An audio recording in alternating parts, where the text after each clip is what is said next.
Good morning, everyone. Welcome back to my YouTube channel.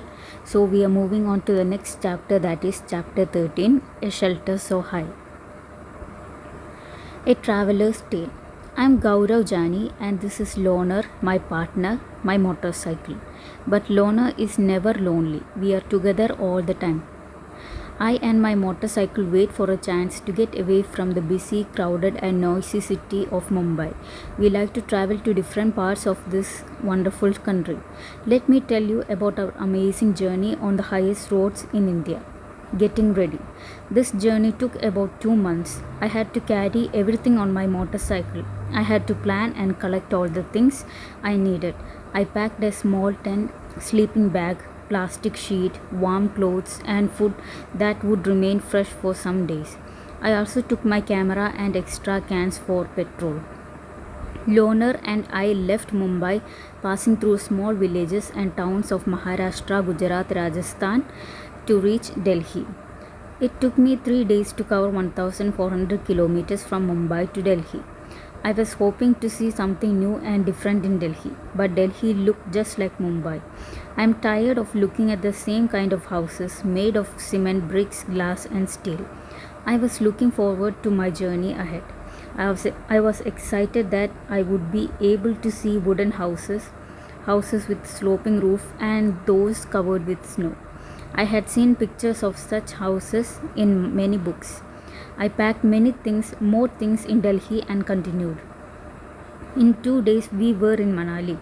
It was so refreshing to be in the mountains and breathe the clean air. Now the real journey was to begin. We had to travel through difficult roads of the state of Jammu and Kashmir to reach Leh in Ladakh. Find out. Check in your map. Which states would one pass through while traveling from Mumbai to Kashmir?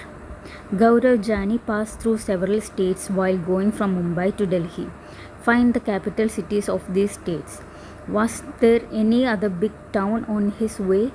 Is Manali a plain or a hilly area? In which state is it? New home. Loner and I were covering long distance each day.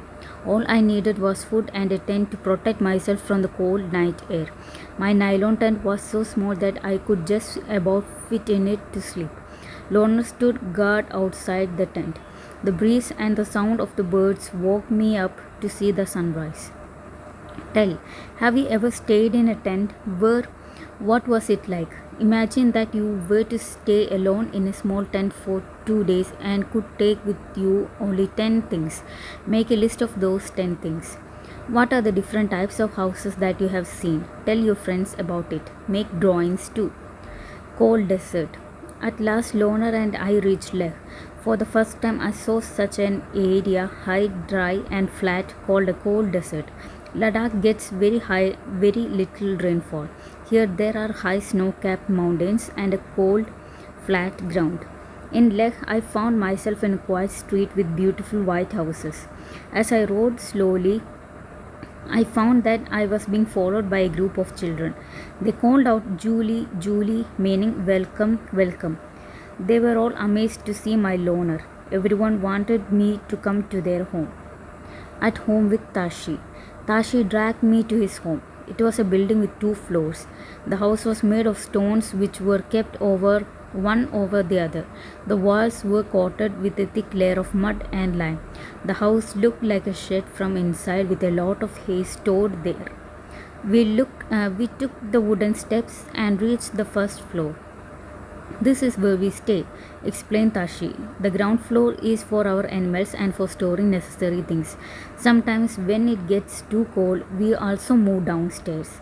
I noticed that the ground floor had no windows. Thick tree trunks were used to make the roof strong. Tashi then took me to the roof of his house. What a view! I could see the same flat roofs all around. On some, red chilies were laid out to dry, and on some there were orange pumpkins and golden yellow corn. Some had stacks of paddy, and on some cow dung cakes were laid out to dry. This is the most important part of our house, said Tashi. During summer season, we dry many fruits and vegetables. We store them for winters when we do not get fresh fruits and vegetables.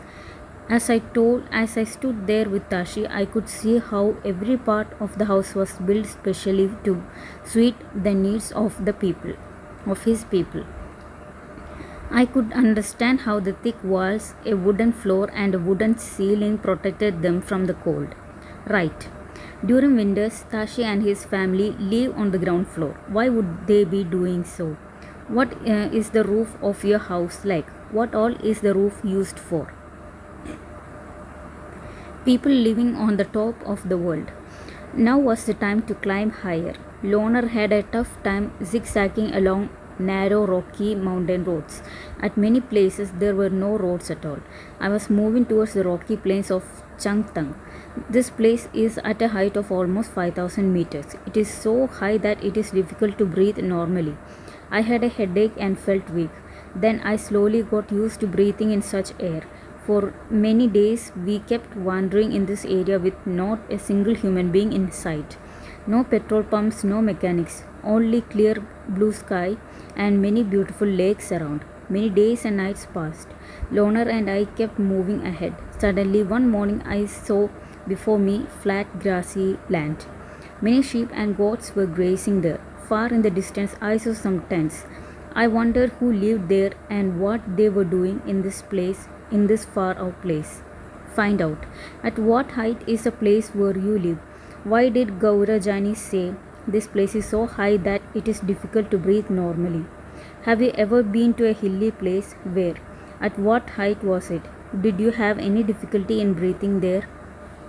Which is the highest place you have been to? The Changpa. There I met Namgyal and came to know about the Changpa, a tribe living on the mountains. The Changpa tribe has only about 5000 people. The Changpas are always on the move with their goats and sheep. It is from these that they get all that they need: milk, meat, skin for tents, and wool for coats and sweaters. Their goats are their only treasure. If a family has more animals, it is considered more rich and important. From these special goats, they get wool for making the world's famous pashmina wool. The Changpa graze their goats at higher and colder places so that the goats have more and softer hair fur. They stay high up on these mountains in very difficult conditions because that is where these goats can live. This is their life and their livelihood. I was carrying very little of my belongings on my motorcycle, but the Changpas carry everything that they own on their horses and yaks. It takes them only 2.5 hours to pack everything and move ahead. Within no time, they put up their tents at a chosen place, the luggage is unpacked, and their homes are ready. You are most welcome into our home, said Namgyal as he led me to the big cone-shaped tent. They call their tent ribo.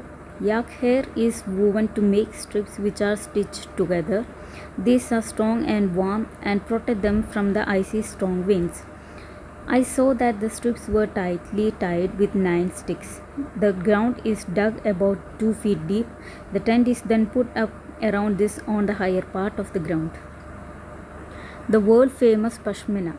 It is believed that a pashmina shawl is as warm as 6 sweaters. It is very thin yet very warm. The goats from which the soft pashmina wool is collected are found on very high altitudes of 5000 meters. In winter, the temperature here drops below 0 degrees Celsius. A coat of warm hair grows on the goat's body which protects it from the extreme cold. The goats shed some of their hair in summer. This hair is so fine that 6 of these would be as thick as one hair of yours. The fine hair cannot be woven on machines, and so weavers of Kashmir make these shawls by hand. This is a long and a difficult process. After almost 250 hours of weaving, one plain pashmina shawl is made. Imagine how long it would take to make a shawl with embroidery. As we stepped into the tent, I realized that I could stand up straight. It was not like my tent. I also saw that the ribo was as big as the room of my flat in Mumbai. It was held up by 2 wooden poles in the middle. There was an opening to let out the smoke from the chula. Namgyal told that the design of this tent is more than 1000 years old. The tent protected the Changpas from extreme cold. How cold must it be? In winters, the temperature drops many degrees below 0. The wind blows at 70 kilometers per hour. Imagine if you were on a bus which was going at this speed, how far from your house would you reach in 1 hour? Near the river, there was a place to keep sheep and goats. Changpas called this leka. The walls of a leka are made with stones. Each family puts a special mark on their own animals. The women and young girls count and take the animals out of the leka. From the Changpas, their animals are a very important part of their life. Is any animal part of your life, for example, as a pet or as helpers in farming? List 5 ways in which different animals are a part of your life. Do goat and sheep need their own fur and wool? Discuss. Find out. You read that in Changtang the temperature drops below 0 degrees Celsius. Look at the newspaper on the TV to find cities in India or abroad where the temperatures drop below 0 degrees Celsius. In which months do you expect to see this? Towards Srinagar. I spent a few days with the Changpas, but sadly it was time to move on.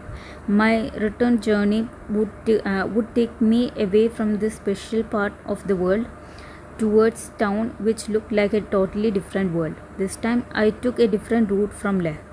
I was going to Srinagar via Kargil. I saw many more amazing buildings and different houses. I stayed in Srinagar for a few days. I was amazed by the houses there. They took my heart away. Some houses are on the mountains, while some are on water. I took many pictures of this. See my photo album. So you can see the pictures that he took. You can read this at your home, and you have noticed the questions in the chapter. You can do this as exercise and write a note in your notebooks. Okay, so we are moving on. When I started my journey, I had not imagined that in one state I would see so many different kinds of houses and lifestyles. I had a wonderful experience of living on the mountains in Leh and another of living on water in Srinagar. I saw how both the houses in these areas were made to suit the climate. Return journey. Again, it was time to move on. In Jammu, I saw houses like I have been seeing in Mumbai. The same cement, brick, steel, and glass. These houses are very strong, but they are not as special as the houses I was lucky to see in Leh and Srinagar. After a long journey, Loner and I were about to reach Mumbai. My heart felt heavy. I also felt that my motorcycle did not want to come back. I was happy that I had learned and experienced so many new things. I had also brought back some memories in my camera. And of course, this was not the end. Next time, when Loner and I get bored of the city, we will again set out for a new journey. Tell. The houses in different parts of Jammu and Kashmir are made to suit the climate and the needs of the people there. Are there different types of houses in the place where you live? If yes, think about the reasons. Think of your own house. Is there something special in it, like a sloping roof as it rains a lot, or a courtyard where you can sleep when it is hot, or where things are kept in the sun for drying, etc.? Make a drawing. What are the materials used for making your house? Is it mud, brick, stone, wood, or cement? Discuss and write. Look at this picture. Can you see any houses in this picture? These houses are made of stone and mud. Nobody lives here in winter. In summer, the Bakarwal people live here when they bring their goats to higher lands for grazing. Can you guess the similarities and differences in the life of Bakarwal people and the life of the Changpas? What we have learned. You read about different kinds of shelters in Jammu and Kashmir, some on high mountains, some on water, some with beautiful designs in wood and stone, and some mobile shelters that can even be packed and carried to another place. Describe how these shelters suit the needs of the people who live there. How are these different from the house you live in? So students, we have reached the end of this chapter. Read this chapter carefully. This is a big story and an experience of a person. So do make your short notes in your notebooks and always be prepared well for your exams. Thank you.